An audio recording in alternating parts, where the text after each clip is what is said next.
ورتل القرآن ترتيلا. الحمد لله وحده والصلاة والسلام على من لا نبي بعد وبعد. بسم اللہ الرحمن الرحیم. آئیے بچوں، آج انشاءاللہ تبارک و تعالی ہم تختی نمبر 4 حروف مدہ پڑھیں گے. حروف مدہ پڑھنے سے پہلے اس کے بارے میں کچھ سمجھ لیتے ہیں، اس کی تعریف اور اس کا ڈیفینیشن سمجھ لیتے ہیں، پھر اس کے بعد انشاءاللہ تبارک و تعالی ہم پڑھائی شروع کریں گے. آئیے، حروف مدہ کتنے ہیں؟ حروف مدہ 3 ہیں. حروف مدہ کتنے ہیں؟ الف یا واو. کب مد ہوتے ہیں؟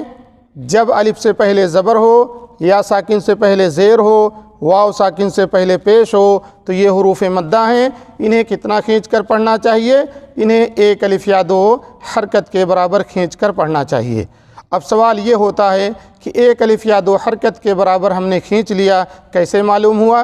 تو بچوں، اگر یہ اپنے ہاتھ کی انگلی کھلی ہوئی ہے تو ایک انگلی کا بند کرنا 1 حرکت کے برابر ہے. جیسے 1 2 3 4 5 اس طریقے سے ہم.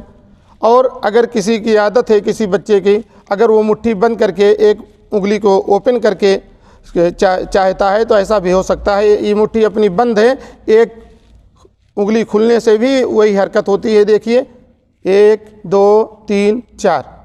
اب کسی بچے کی اگر آسانی کے لیے ہے، اگر وہ چاہے تو ایک انگلی کو بند کرے اور چاہے تو مٹھی بند کر کے ایک انگلی کو اوپن کرے، کھولے، اور اس طریقے سے پڑھا جائے گا. جیسے اگر ہم پڑھتے ہیں خافا، خا الف زبر خا. اب اس میں 1 الف یا 2 حرکت کے برابر کھینچنا ہے، تو کب ہم اس کو انگلی کو بند کریں گے؟ خا الف زبر خا. ہاں، اس طریقے سے. اور بچوں، یہ تو رہی حروف مدہ کی تعریف. اب دیکھیے بچوں، قاعدہ جو ہم پڑھ رہے ہیں، یہ قاعدہ الگ الگ کتب خانے سے لیا گیا ہے. کسی بچے کے پاس کوئی دوسرا قاعدہ ہوگا، وہ بھی نورانی قاعدہ ہے، کسی کے پاس دوسرے کتب خانہ کا ہے، اور کسی کے پاس تیسرے کتب خانہ کا ہے. تو ان میں جو ہے لکھاوٹ میں کہیں کہیں رد و بدل ہے.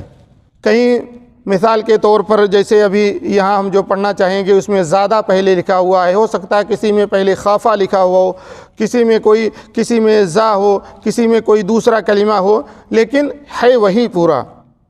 تو قاعدہ جو پڑھنے کا جو طریقہ ہے وہ ہمیں آپ کو بتائے جا رہے ہیں.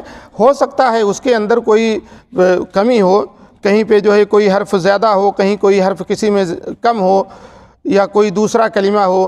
اور ہم جو قاعدہ اپنے PDF پہ ڈالے ہوئے، ہو سکتا ہے اس کے اندر دوسرا کلمہ لکھا گیا ہو. تو کچھ بھی ہو، قاعدہ یہی ہے، اسی طریقے سے پڑھا جائے گا. یہ باتیں بتانا بہت ضروری تھی، کیونکہ جو ہے ہمارے جو PDF پہ جو قاعدہ ہم نے ڈالا ہے، ہو سکتا کبھی کبھی اس کے اندر کچھ الگ لکھا ہوتا ہے. جو قاعدہ عام کلردار قاعدہ آئے ہوئے ہیں، ان کے اندر کہیں کہیں کچھ فرق ہے. چلیں، یہ جو ہے حروف مدہ کی تھوڑی سی تعریف تھی.